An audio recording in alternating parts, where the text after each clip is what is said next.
What's up, everyone? Welcome back to After the Storm. This is the Canes game review for game number 35 of the season. Carolina's 4-1 win over the Vancouver Canucks.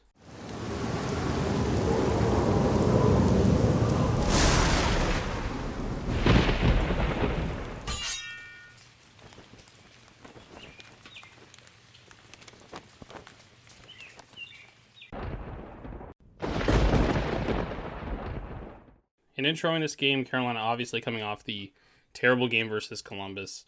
Anderson back in the net. I thought my expectation, along with a lot of people's expectations, was that Jack LaFontaine was going to be in the net for this one. Not the case. Ethan Bear comes out. He took warm-ups. Apparently did not look quite right, so he came out of the lineup rather. Derek Stepan also out of the lineup. Joey Keane comes in, makes his season debut for the Canes. He comes in for Ethan Bear. And Jordan Martinook returning from injury for Carolina, taking the spot of Derek Stepan.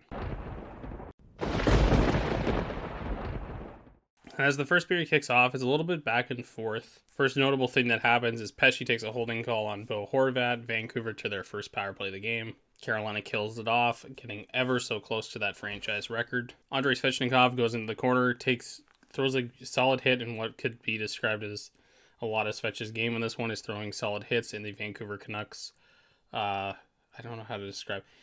I tweeted this out that this is a team that apparently, of any team I've ever watched, does not like getting hit. Like every time they got hit in this game, they immediately started scrubbing. No different here. 6-7 Tyler Myers in the corner. Svech throws a nice hit against him, and Myers gives him a forearm shiver to the back of the head. So Carolina to their first power play of the game. And on the power play, D'Angelo down low finds Teravainen on the left side. He plays it into the slot to Sebastian Aho, who kind of turns and fires a one-timer perfectly under the bar over the glove of Thatcher Demko. It is 1-0 Carolina. That is Aho's 16th of the season. He continues to just push along with a fantastic year. Joey Keane would go off for holding very shortly after the goal, sending Vancouver back to the power play, their second opportunity. Nothing really happening on this one. I think Anderson maybe faced... I think there was the stat that the Canes broadcast was talking about, that they didn't have any shots through the first three opportunities in this one. So again, nothing really getting generated. Carolina's killed, just looking fantastic. But shortly after, a kind of innocent-looking play, Bo Horvat, who I thought had a pretty strong game for the Canucks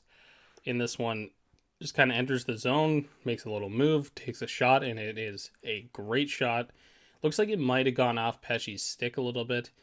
Goes over, I think it was the blocker of, or maybe it was the glove side of Anderson, and below the bar into the net. We are tied 1-1. And honestly, this shot looked like, I think Anderson projected it to be a lot lower than it ended up being. So yeah, it beats him, maybe deflects off of Pesce's blade a little bit. Didn't look too much, but it made just a slight change of direction, slight elevation.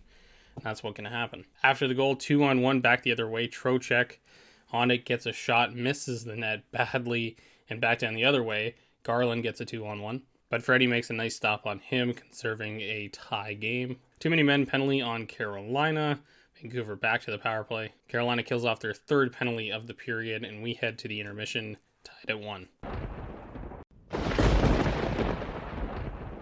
The second period is really where Carolina would take over this game. Early on, Shea with a 2-on-1. Demko makes a nice stop. But then a nice play between Necas, Svechnikov, and Trocheck behind the goal line, really just hammering that forecheck, working the puck very nicely. Trocheck in front, gets it below the bar. 2-1, Carolina leads. And right after the goal, a player who could just not find his footing, is really struggling this season and is wearing it.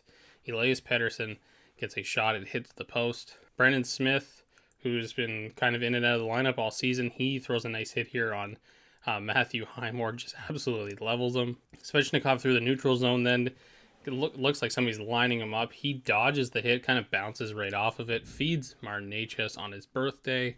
Necas snipes. It is a 3-1 game. Ian Cole goes off for tripping Vancouver to their fourth power play. Again, not a whole lot happening on it. Carolina kills it off fairly easily. Lamico goes off for interference for Vancouver, sending Carolina to their second power play of the game. Martin Necas, a shot pass to Aho, who's coming in from the right side of Demko. Demko makes a nice stretch with the pad, makes a beautiful save on Aho. And then right after, Svechnikov on the opposite side does a little shot pass of his own, but actually ends up hitting Sebastian Aho as the puck is pretty much going into the net. No luck on this one. Vancouver would kill off the penalty. Big shift here where it really got physical, and Carolina just kind of started bullying the Vancouver Canucks. Svechnikov throws a couple hits, and there's a tweet I'm going to get to right after I mention this point. Svechnikov 2 hits. Horvat comes in, cross-checks him, breaks Svechnikov's stick. They get both roughing minors, and we go to 4-on-4 hockey. And I saw a tweet from a reputable person who covers the team. I won't name them, but honestly, they said that Svechnikov rather has to pick his spots better, and I cannot disagree with this more. Svechnikov on this play throws 2 clean hits. Again, I mentioned earlier in the video, Vancouver does not like to be hit. I've never seen a team that gets cleanly hit this much who immediately goes to fight like they think it's dirty every single time. Svechnikov throws 2 good hits, no head contact, no boarding, no infractions on the play at all. And to believe that he needs to pick his spots better because he unfairly got called for a 4-on-4 after a guy just cross-checked his stick into pieces is absolutely ridiculous. On the ensuing 4-on-4, though, Brendan Smith lays another big hit on a Canucks player, and that takes us to the end of the second period. Carolina firmly in control of this one, 3-1. Vancouver wasn't going to go down without a fight, though, in this period to open it up. A nice pass, a second chance opportunity, but Frederik Andersen diving back with the paddle of his stick swipes it away from a goal, from probably a sure goal from the Vancouver player coming in. Again, a great game for Freddie in this one. Shea kind of goes towards the boards, turns and fires, and the puck deflects off. A nice deflection by Steven Lawrence, and just gets it past and over the pad of Thatcher Demko. 4-1 Carolina. And then after that, it was just pretty much the Frederik Andersen show. He's making every stop look easy. Great rebound control. This was a game he really came to play. He just 2-on-1 with Svechnikov in what would be described as a play that would get heavily criticized if this wasn't already a 4-1 game and a runaway. Nietzsche's to Svechnikov, back to Nietzsche's, a wide open net. Thatcher Demko completely, dives over towards the Svechnikov potential of a shot, and Svechnikov plays it back. Tucker Poolman is on the ice, sliding into his own goaltender, and Nietzsche just can't get his footing, ends up hitting the side of the net as he tries to double clutch or triple clutch the puck. Just can't get it in, but what was a sure goal taken away on this one. And a play I just didn't like, Ian Cole cross-checks Elias Pettersson into Frederik Andersen, and it looked not great. It looked like Freddie could have been hurt on this play. Thankfully, he wasn't. Cole goes off for cross-checking. These are the types of plays you hate to see from your own players. Again, it's not just that you're cross-checking and taking a penalty. It's that you're putting your own goaltender in danger. So again, Cole, who I didn't think had a great game by any stretch. And again, I think expectations, and I see a lot of criticism about Brendan Smith a lot on Twitter, and again, the criticisms are fairly valid most of the time, but I think it changes with your expectations of what this player is. And for me, I realized that Ian Cole is a player that we did not pay to play preseason or regular season hockey. Geez, I'm all over the place. We paid this guy to be in the playoffs and to be blocking shots and be our warrior as a guy in the playoffs. We don't pay him for this to be exceptional during the regular season. And Brendan Smith is paid as a replacement level D-man, and that's very much what he is. He has some good moments. He has some brutal moments. That's the balance you're going to get. So Vancouver to their 5th power play with Ian Cole cross-checking. Carolina kills it off. They are one power or penalty kill away, I should say, from tying the franchise record at 36 consecutive. But that would do it for this one. The end of the game comes 4-1 Carolina, a big victory after the Columbus game. All right, so let's get into some player analysis. Starting off with the good, Teuvo Teravainen, I thought, had a really strong game. Most games, as of late, he's been pretty invisible unless he scores or makes a nice pass. But so in this one, it was great to see. His stick handling was great. Puck handling, he was fantastic in this one, just all over the ice, all over the play. I have for the second good, I have an entire line, which was Trocheck, Nietzsche, and Svechnikov in this one. This line just gelled right away from the beginning of this game, and they really really played well. All three with a goal in this, or all three, two of the three.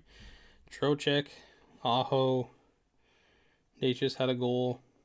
Oh, the fourth. Oh, Lawrence.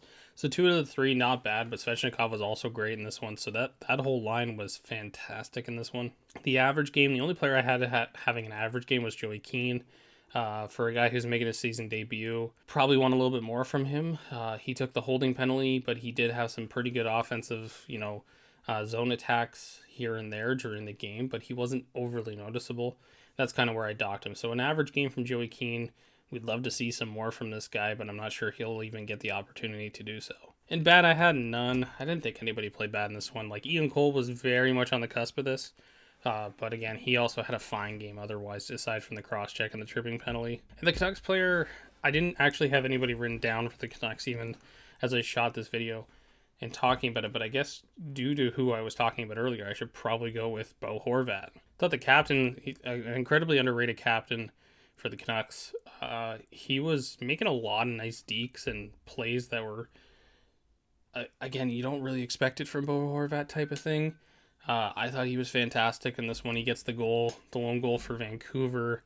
And yeah, I aside from really and I mean, I don't really blame the player at all on a play like going in and cross-checking Svechnikov. As long as you don't injure anybody, I'm pretty fine with it.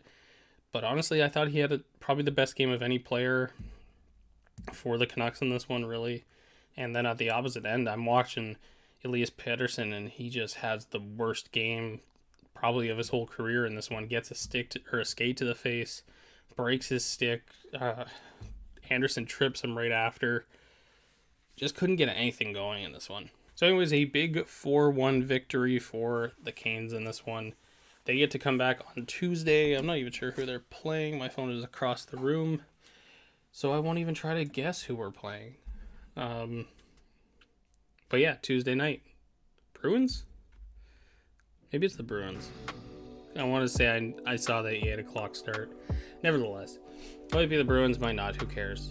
Big game nonetheless. Keep the momentum going. See what is in store for us next time. Anyways, guys, that's going to do it for this video. If you like the video, give it a thumbs up down below. Hit that subscribe button if you haven't already, and the notification bell beside it so you can get these videos as soon as they upload. And as always, I'll catch you guys on the next one.